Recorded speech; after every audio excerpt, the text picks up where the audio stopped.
Muchas gracias, Rodrigo querido. Primero, te agradezco la invitación, pero el agradecimiento es doble porque me das la oportunidad de estar ante admirados, muy admirados y queridos amigos. La verdad es que es un espectáculo escucharlos hablar porque además has tenido el talento de escoger a la gente, de la gente más notable en cada país. El caso de Germán me une una afinidad intelectual con él que tiene que ver con, sobre todo, esta idea de replantearnos el tipo de regulación que viene, el tipo incluso de las características que los órganos regulatorios deben de tener, qué estructura, qué características y qué tipo de regulación deben de tener. Claramente la regulación en un mundo 3G era totalmente distinta al de 1G y no se diga en un mundo 4.5G. No digamos lo que va a suceder en un mundo 5G, que será un poco la terminación de mi reflexión.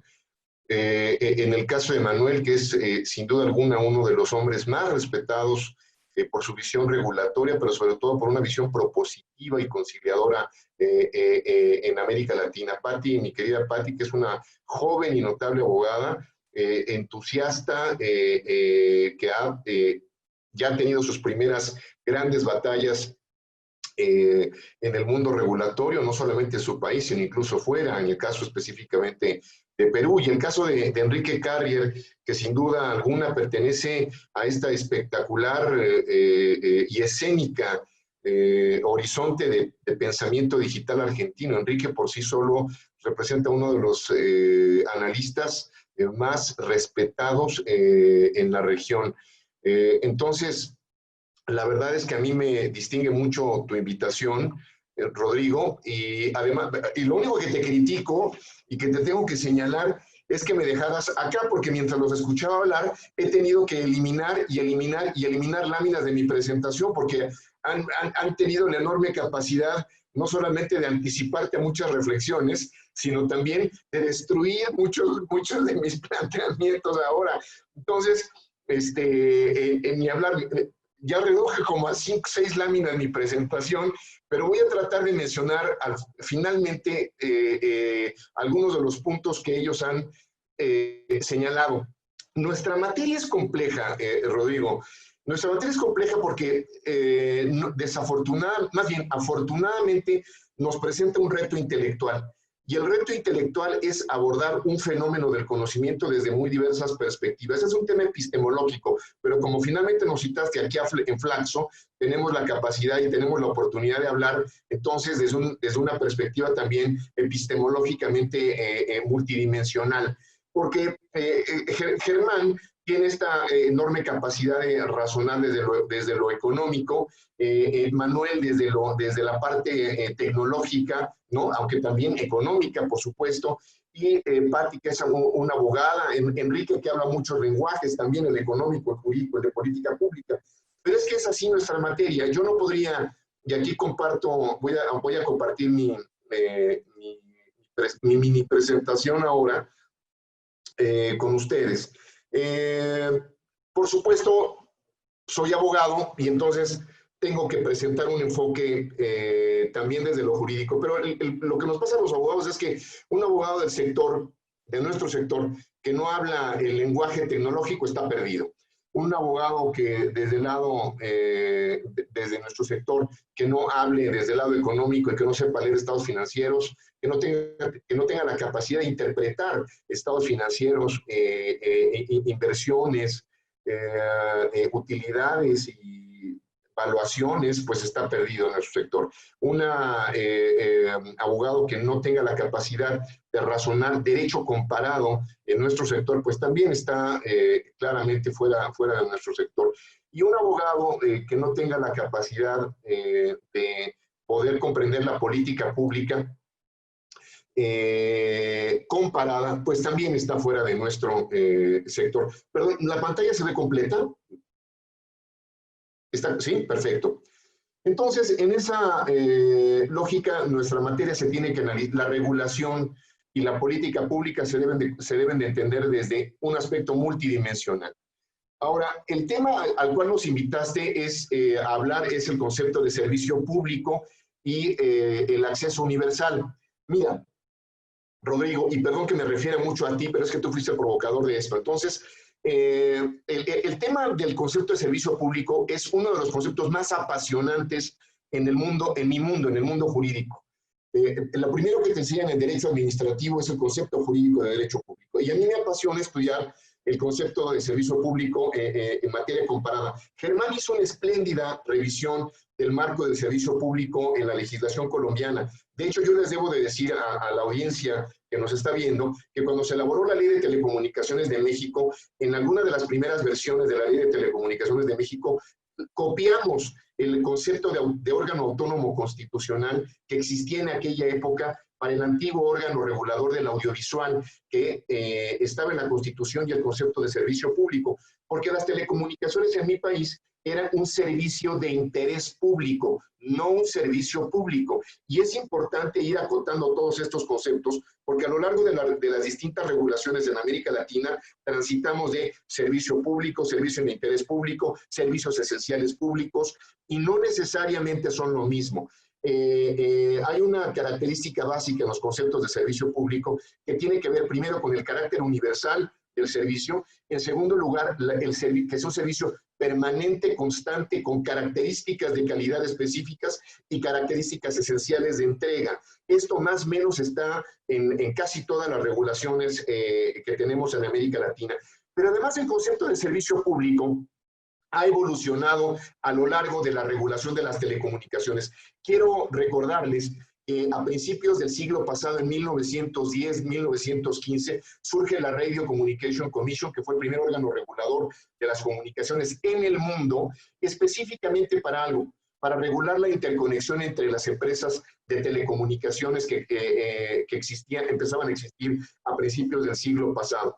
Poco tiempo después, más o menos en 1920, surge el primer órgano regulador que conocemos de la comunicación actual, que es la Federal Communication Commission, y empieza a trabajar por primera vez en lo que es la protección de los derechos del consumidor y a regular la actividad económica en materia de competencia que existían en estos órganos. Sin embargo, el concepto de telecomunicaciones y también de comunicación va a evolucionar en el tiempo. El segundo gran avance en materia de regulación del servicio público se da más o menos en 1960, cuando por primera vez en Europa se comienza a hablar de un servicio público universal en materia de acceso al servicio de comunicación. Sin embargo, este concepto de servicio público es afectado por distintos elementos, particularmente algo que llamamos en materia jurídica y económica nuevos paradigmas.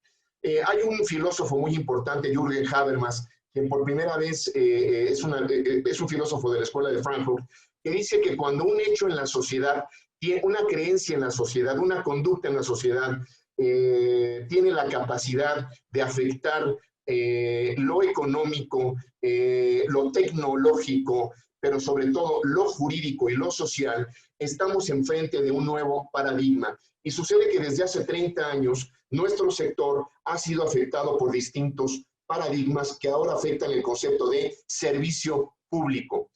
Estos los conocen ustedes, estoy entre profesionales, pero lo voy a repetir para nuestra audiencia. La digitalización, la comunicación móvil, el Internet, la banda ancha, la convergencia, la nube, el Internet de las cosas, la ciencia de los datos, ahora la inteligencia artificial y por supuesto cosas que están llegando ahora como la realidad aumentada y la realidad virtual, son hechos que podemos calificar como nuevos paradigmas y tienen la capacidad de alterar y de afectar sobre todo los marcos regulatorios de política pública, pero sobre todo un concepto como el concepto de servicio público. Esta lámina se la saben de memoria, pero no quiero que la vean como la hemos visto y como la conocemos ahora, incluso hasta en memes que circulan en las redes sociales. Quiero que pensemos del lado regulatorio. La regulación para 1G no fue la regulación, ni el concepto de servicio público que lo fue para los servicios que estamos dando actualmente, ¿no? 2G, que agregó los conceptos de SMS, tampoco tuvo la regulación que tenemos hoy en día. donde tenemos un cambio dramático en la regulación contemporánea y en el concepto de servicio público, incluso en conceptos como acceso universal o servicio universal, es en 3G. Por primera vez con la tecnología 3G, que además Araya tuvo la capacidad de presentar una espléndida lámina de la penetración 3G en su país, que además se repitió más o menos con niveles de eficiencia en América Latina. 3G fue el momento en que se crea, yo creo que el 90% de la regulación que conocemos hoy en día y particularmente en Europa. 3G fue el mundo del despliegue tecnológico europeo. Nadie le puede discutir a Europa que desplegó las mejores infraestructuras 3G en el mundo que conocimos. Era el momento estelar de los proveedores tecnológicos europeos, tanto de equipos tecnológicos, tanto de devices como de infraestructura tecnológica, pero sobre todo en el año 2000 fue el momento en que surge Ofcom, que fue el primer órgano regulador, digamos, robusto, el creador de buena parte de la pedagogía regulatoria en América Latina, el creador de buena parte de la pedagogía en materia de competencia, de acceso a insumos esenciales, de liberación de espectro y de acceso a insumos como el mismo espectro. 3G fue entonces el momento en que en materia de regulación, la regulación le copia algunos de los elementos que ya existían en la política pública, como por ejemplo regular y no, perdón, como hacer política pública y no hacer política pública, se replica en materia de regulación. El mundo de 3G en Europa fue uno de los mundos más regulados o sobreregulados que hayamos visto. El mundo 4G es exactamente lo contrario. El éxito, el campeón indiscutible del despliegue de infraestructura y de regulación fue Estados Unidos.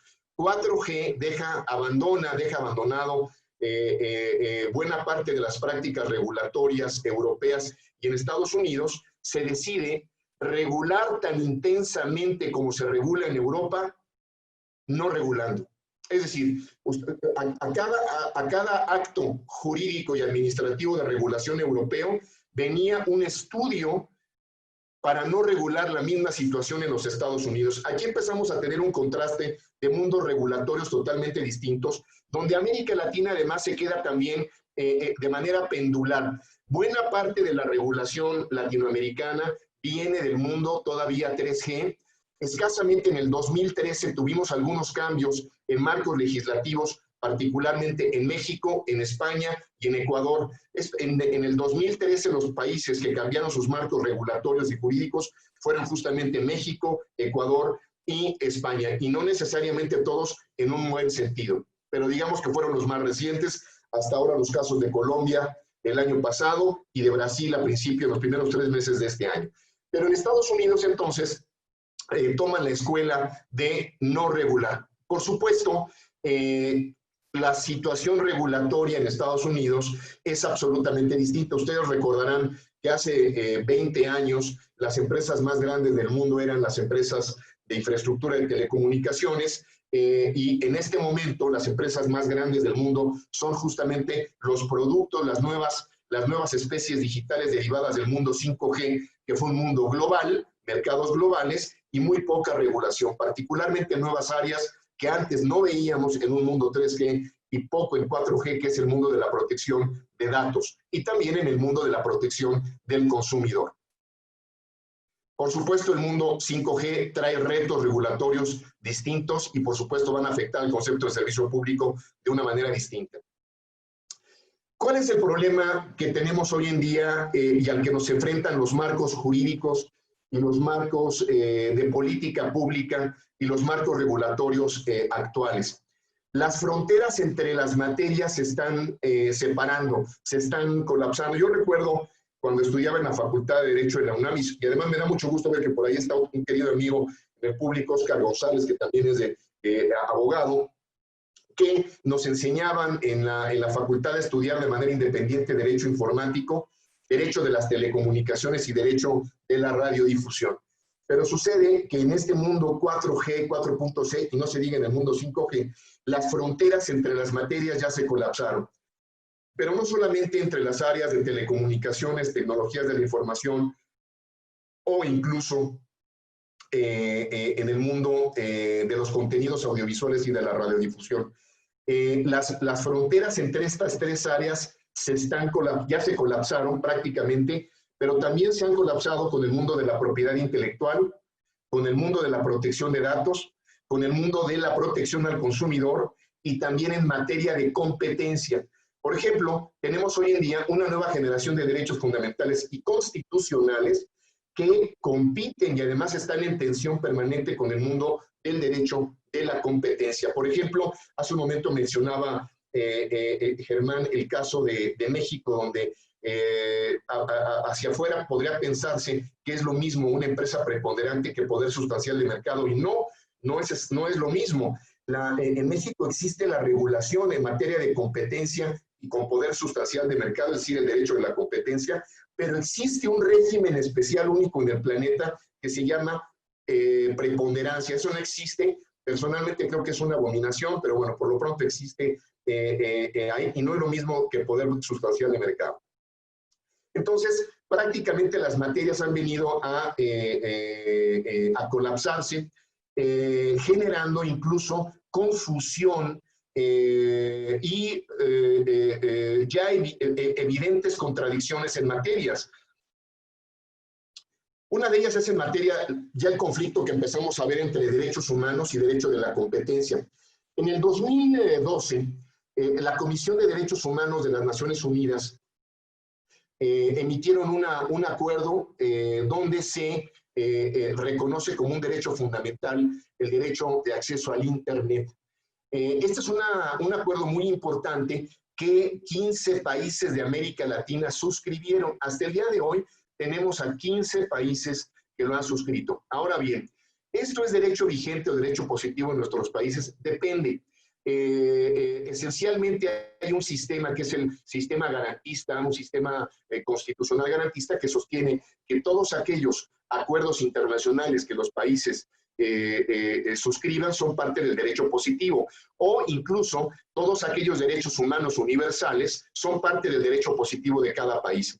Pero esto cambia de acuerdo a la interpretación constitucional. No me voy a meter en esos detalles hoy en día. Lo importante es que ya hay un reconocimiento al Internet como un derecho fundamental. Pero esto tiene consecuencias. Esto es muy importante, porque cuando un derecho fundamental se vuelve un derecho fundamental, esto es, digamos, parte de lo que va a ser la nueva regulación, parte de la nueva política pública también, y parte de lo que serán los nuevos conceptos de servicio público. Entonces, atentos.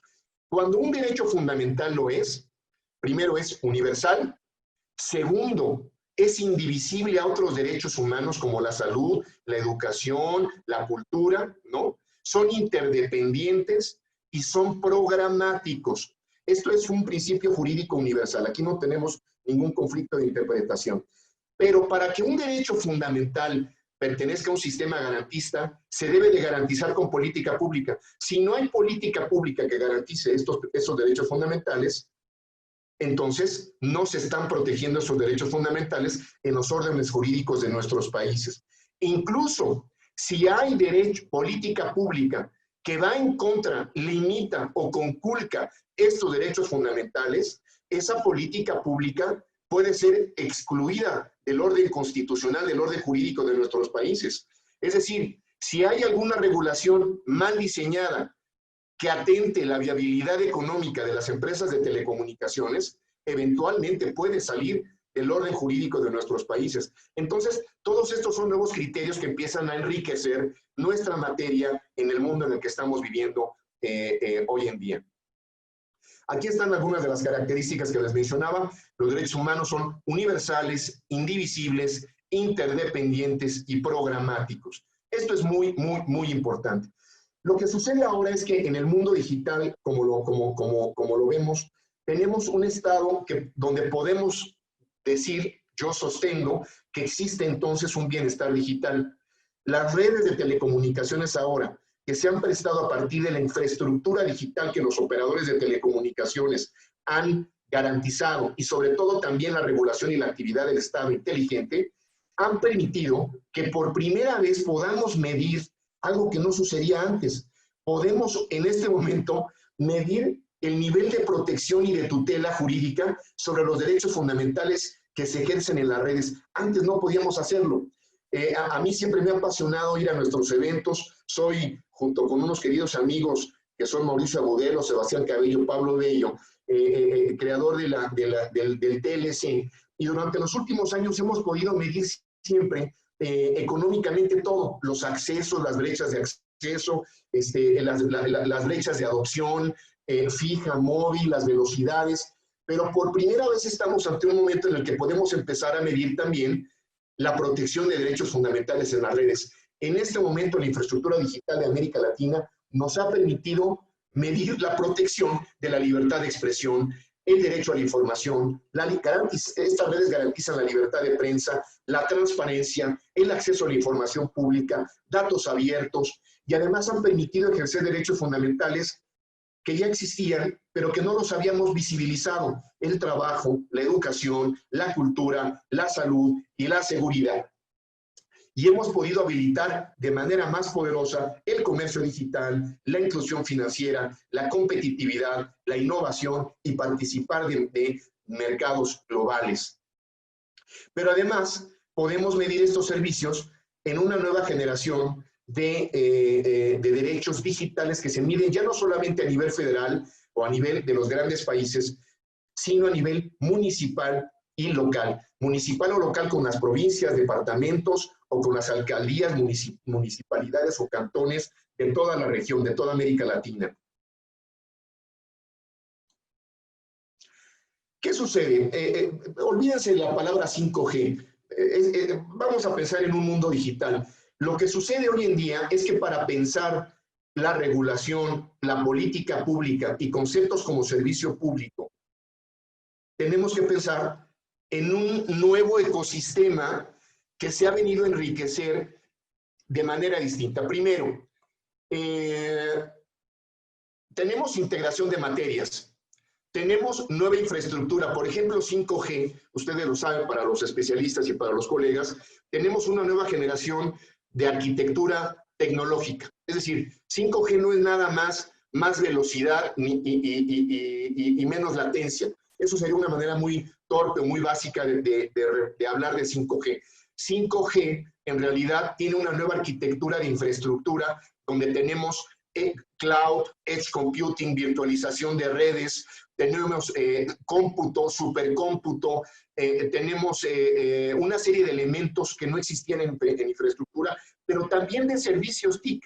Por ejemplo, la nube nos está llevando a tener renta de infraestructura, renta de licencias de software, gestión de servicios que no teníamos antes, nuevas plataformas, liberación de servicios IoT, Big Data e inteligencia artificial. Los servicios TIC que se ofrecían por separado ahora vienen insertados dentro de la infraestructura de telecomunicaciones, y todos los servicios de telecomunicaciones son también TIC por definición. Es decir, podemos hablar ahora de una nueva regulación digital y de una política digital que es prácticamente la nueva frontera muy audaz a la que nos está llevando la tecnología desde la perspectiva de nueva regulación, marcos jurídicos y nueva política pública. Pero además de esto tenemos un nuevo mundo de nuevas inversiones, de nuevos derechos constitucionales que además bajan, insisto, con regulación y con política pública a los municipios y a los departamentos o provincias, nuevas inversiones en áreas que todavía estamos por conocer, nuevos modelos de negocio, nueva, insisto, política digital y nueva regulación. Pero además, si ustedes ven este ecosistema, vamos a ver que entonces tenemos de lado hacia afuera derechos humanos, protección de datos personales, derecho de la competencia, blockchain y su regulación y política pública también al respecto, fintech y política pública y nuevos marcos jurídicos al respecto. En México tenemos una ley fintech muy interesante que un día platicaremos. Tenemos también protección al consumidor y nuevas perspectivas de enfoque de protección al consumidor. Propiedad intelectual, ojo con esto, es una materia muy importante. Yo invito a toda la audiencia a que estudien en los 3 capítulos de telecomunicaciones, propiedad intelectual y comercio digital que acaba de suscribir Canadá, Estados Unidos y México en el TEMEC, no porque les importe lo que va a pasarle a México ahí, sino porque este es el primer acuerdo que los Estados Unidos suscribe de tercera generación con sus socios comerciales, y América Latina es en casi todos los países socio de los Estados Unidos, y ya tienen ustedes ahí la primera posición y la primera visión que tienen los Estados Unidos en materia de telecom, propiedad intelectual y economía digital para revisar. Y por lo tanto, entonces, estamos frente a una nueva generación de política pública. Política pública, si hablamos del lado de derechos fundamentales, la política pública no puede ser igual a la antigua generación de política pública que teníamos. Colombia, por ejemplo, fue el país que visibilizó por primera vez la política pública como una herramienta poderosa de transformación digital en las sociedades con el Plan Vive Digital. Pero claramente ese Plan Vive Digital tiene una interpretación distinta en un nuevo ecosistema como el que tenemos. Lo mismo tiene que suceder con la regulación, y la política pública ya no debe de ser solamente federal, sino, insisto, local y municipal. Entonces tendremos nueva regulación municipal y en las entidades federativas.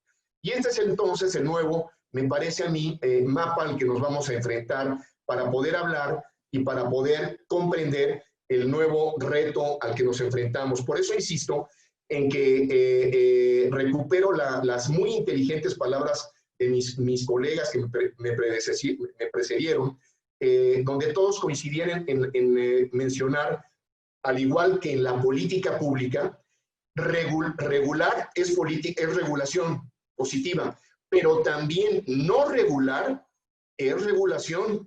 Y lo mismo en materia legislativa.